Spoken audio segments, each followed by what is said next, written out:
السلام عليكم، ازيكم عاملين ايه؟ النهارده هنبدأ أول سلسلة من سلسلتنا تجربة المطاعم وتقييمها من 1 ل10.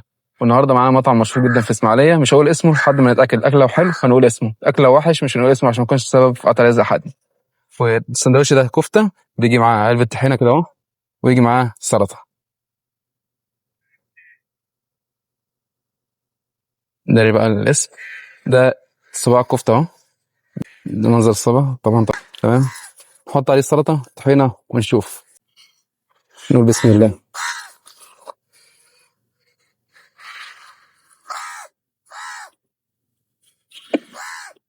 طعم الكفتة نضيف،